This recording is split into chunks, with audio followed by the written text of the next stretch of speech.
Introduction, les oubliés de la terre souterraine. Sous les rues animées et les gratte-ciels imposants de la métropole, un secret dort depuis des siècles. Un réseau de tunnels oubliés, des cavernes sombres et des passages perdus dans le temps abritent une civilisation que nul à la surface ne connaît. Fondée par des dissidents et des marginaux, cette cité souterraine, Elysia, a prospéré loin du regard du monde. Ici, la technologie et la tradition s'entremêlent, créant une société unique, avancée, mais fragile. Alex, un journaliste en quête de reconnaissance, n'aurait jamais imaginé tomber sur un tel mystère. En suivant des indices laissés par des documents anciens et des rumeurs oubliées, il découvre les vestiges d'une ville cachée sous les fondations de la ville moderne. Ce qu'il pensait être une simple curiosité historique se transforme en une aventure bien plus dangereuse lorsqu'il réalise que cette cité n'est pas aussi déserte qu'elle en a l'air. Les habitants d'Elysia ont protégé leur existence pendant des générations, se méfiant du monde extérieur et des puissances qui pourraient détruire leur fragile équilibre. Mais des tensions internes déchirent peu à peu cette société secrète, tandis que certains rêvent de liberté et de lumière, et d'autres préfèrent maintenir l'ombre protectrice. Alex se retrouve pris au milieu de cette lutte, forcé de faire un choix, révéler l'existence de la cité et risquer de la détruire, ou protéger un secret vieux de plusieurs siècles, avec toutes les conséquences que cela implique. Dans cette aventure souterraine, Alex découvrira que certaines vérités sont plus lourdes que le poids de la pierre, et que parfois, le silence est la clé de la survie. Chapitre 1, l'indice étrange. Alex prenait un café brûlant, assis devant l'énorme baie vitrée de l'agence de presse où il travaillait. Les rues brouillaient de vie à l'extérieur. Les voitures klaxonnaient, les passants se pressaient vers leur destination, et lui, il se sentait coincé dans une boucle monotone, incapable de percer dans le métier comme il l'avait espéré. Pourtant, Alex avait toujours eu un flair particulier pour les histoires intrigantes, celles qui pourraient changer une carrière, mais récemment, la chance ne lui souriait pas. C'est alors qu'une enveloppe brunie, froissée et mystérieusement glissée sous la porte de son bureau, attira son attention. L'enveloppe n'avait pas de nom, pas d'adresse, rien pour identifier l'expéditeur. Curieux, il la saisit et l'ouvrit délicatement, une sensation de mystère naissant dans son esprit. À l'intérieur se trouvait une seule feuille de papier, vieille et jaunie par le temps, portant quelques lignes d'écriture manuscrite. Plus grand que, des gens disparaissent. Ils ne reviennent jamais. Cherche sous la ville. Il y a une vérité qu'ils ne veulent pas que tu saches. Son cœur battait plus vite alors qu'il relisait les mots. Qui avait laissé ce message? Et de quoi parlait-il? La ville qu'il habitait était grande, certes, mais la plupart des disparitions dans une ville aussi vaste finissaient souvent par être résolues. Pourtant, ce message éveillait quelque chose en lui, une sorte d'instinct journalistique qu'il n'avait pas ressenti depuis des mois. Il plia la feuille, la glissa dans sa poche et se mit à faire ce qu'il savait faire de mieux, enquêter. Ses premières recherches sur les disparitions en ville ne révélèrent rien d'inhabituel, mais un nom revenait souvent, une série de tunnels oubliés, construits sous la ville des siècles plus tôt, utilisés à l'époque pour des raisons aujourd'hui inconnues. Personne ne parlait vraiment de ces tunnels, sauf quelques vagues légendes urbaines évoquant des communautés de personnes vivant dans l'ombre. Alex sentit son excitation grandir. Il y avait peut-être quelque chose de plus grand derrière ces rumeurs, quelque chose que personne n'avait encore exploré. Il se décida à se rendre à l'endroit où, selon les rares cartes anciennes qu'il avait trouvées, l'entrée des tunnels pourrait encore exister. Une pluie fine commençait à tomber lorsqu'il arriva au point indiqué par la carte, dans un quartier autrefois industriel mais désormais en ruine. Les usines abandonnées se dressaient comme des géants silencieux, et l'air y était lourd, chargé d'un silence inquiétant. Après une heure de recherche minutieuse, il finit par trouver une grille métallique rouillée, dissimulée derrière un amas de gravats. Il hésita un instant. Tout dans cette situation hurlait au danger, mais la curiosité l'emporta. Il descendit les marches de pierre derrière la grille, qui menait vers un tunnel obscur. La lumière de sa lampe torche dansait sur les murs humides, projetant des ombres inquiétantes autour de lui. Plus il s'enfonçait dans le tunnel, plus il sentait un poids étrange sur ses épaules, comme si l'air lui-même portait des secrets anciens, longtemps enfouis. Soudain, un bruit sourd résonna dans le tunnel, le faisant sursauter. Il arrêta sa marche, ses mains tremblant légèrement alors qu'il balaya la pénombre avec son faisceau lumineux. Quelqu'un ou quelque chose était là, dans l'obscurité, à l'observer. Chapitre 2. La descente dans l'inconnu. Le bruit sourd résonnait encore dans les oreilles d'Alex alors qu'il se tenait immobile, écoutant attentivement. Le silence qui suivit était presque plus inquiétant que le bruit lui-même. Le faisceau de sa lampe balaya les murs humides du tunnel, mais il ne trouva rien. Il prit une profonde inspiration, essayant de calmer son cœur qui battait à tout rompre. Il savait que s'il voulait découvrir la vérité, il ne pouvait pas reculer maintenant. Alex continua à avancer dans le tunnel, ses pas résonnant dans l'obscurité. Les murs étaient faits de vieilles pierres, fissurées par le temps et recouvertes de moisissures. L'air était lourd, chargé de l'odeur de la terre humide et du métal rouillé. Plus il descendait, plus la lumière de sa lampe semblait faiblir, comme si l'obscurité elle-même aspirait la lumière. Après une heure de marche, il arriva à une bifurcation. 2 tunnels se présentaient devant lui, chacun aussi sombre et inquiétant que l'autre. Il consulta à nouveau les vieilles cartes qu'il avait trouvées plus tôt. Elles étaient incomplètes, effacées par le temps, mais il semblait que le tunnel de droite menait plus profondément sous la ville. Il décida de le suivre, même si un pressentiment désagréable lui tordait l'estomac. Le tunnel devenait de plus en plus étroit. Bientôt, Alex dut se baisser pour continuer à avancer. Il commençait à se demander s'il avait pris la bonne décision quand il aperçut une faible lumière au loin. Son cœur bondit. Peut-être n'était-il pas seul, après tout. Il avança prudemment, éteignant sa lampe pour ne pas se faire repérer. À mesure qu'il se rapprochait, il put distinguer des voix. Elles étaient faibles, murmurantes, mais suffisamment distinctes pour qu'il comprenne qu'il y avait bien des gens devant lui.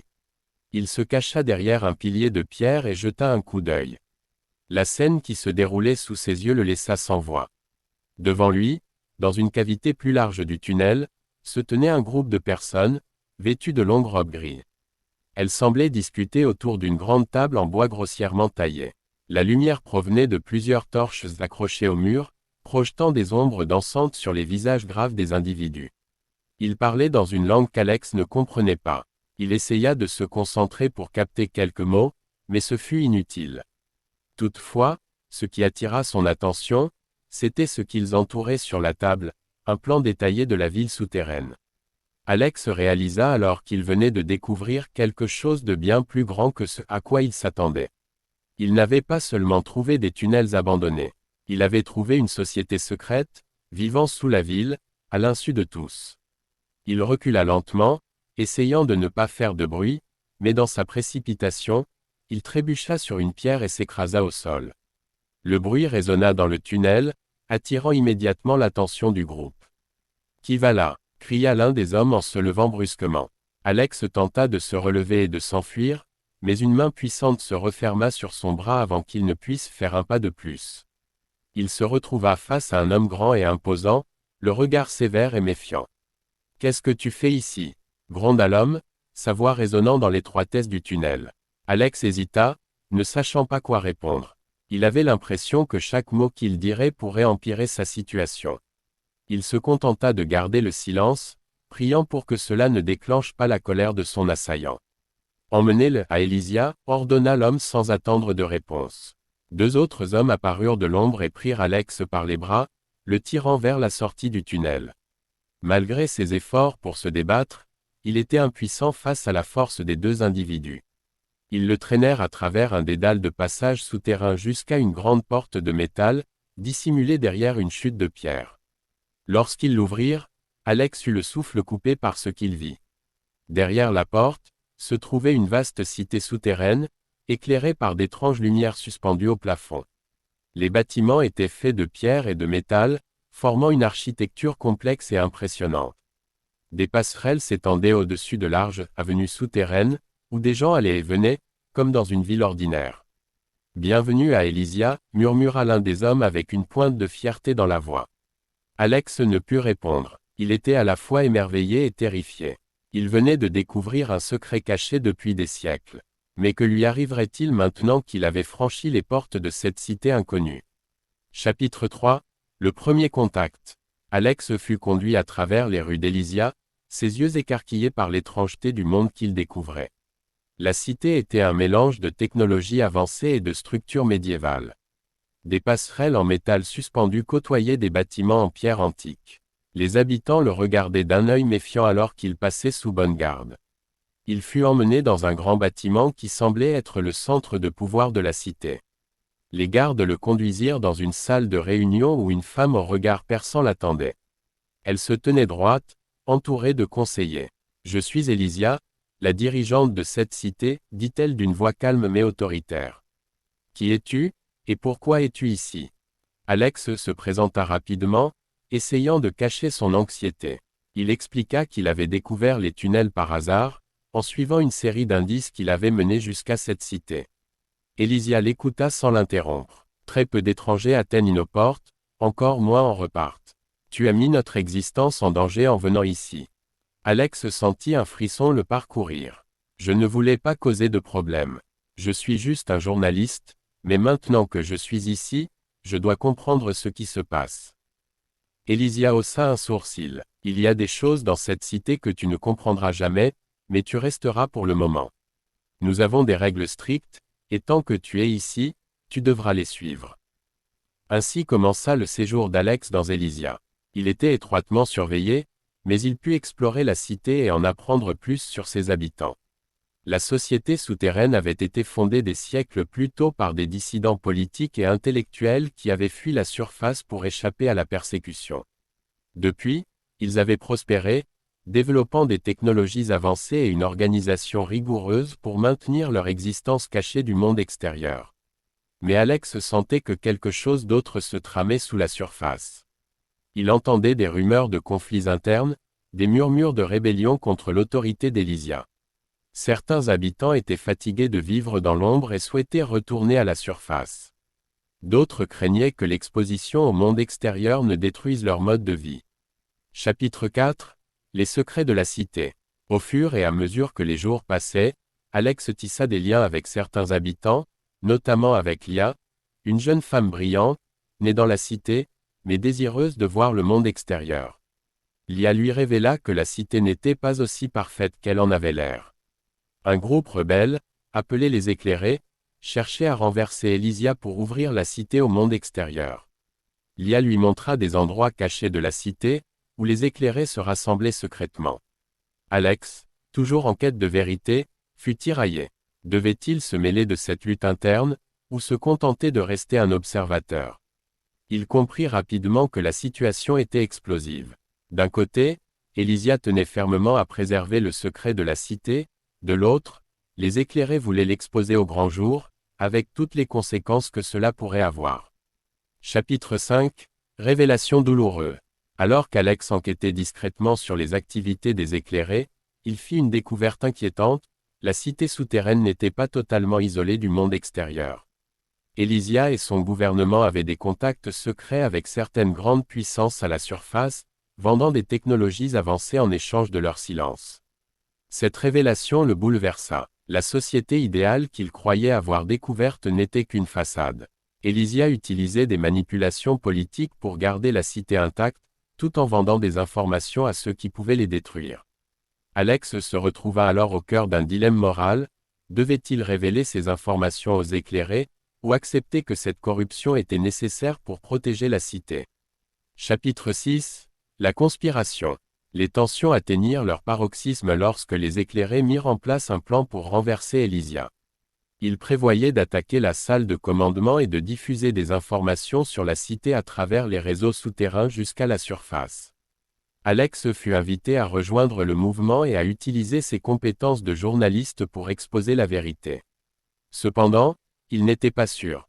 Lia, qui avait d'abord soutenu les Éclairés, commençait à douter. Elle réalisait que l'exposition de la cité pourrait entraîner sa destruction. En effet, les gouvernements de la surface ne toléreraient pas l'existence d'une société aussi avancée et indépendante. Chapitre 7 – Choix crucial. Le jour de l'insurrection arriva. Les Éclairés étaient prêts à agir, et Alex devait prendre une décision. S'il aidait les rebelles, il risquait de provoquer la fin d'Élysia et de condamner des milliers de vies. S'il restait neutre, il trahirait ses principes en tant que journaliste, en cachant des informations vitales au reste du monde. Après une nuit de réflexion, Alex prit sa décision. Il choisit de ne pas aider les Éclairés directement, mais de s'assurer qu'Élysia et ses dirigeants soient confrontés à leurs propres erreurs. il révéla à Lia la vérité sur les accords secrets d'Elysia avec le monde extérieur, espérant que cela pousserait la cité à changer de manière pacifique. Chapitre 8. L'éveil de la cité. Les éclairés, après avoir découvert la vérité sur les manipulations d'Elysia, décidèrent de revoir leur plan. Au lieu d'une attaque violente, ils organisèrent une série de manifestations pacifiques, incitant les habitants de la cité à réclamer des réformes. La situation devint tendue, mais les manifestations ne dégénérèrent pas en violence.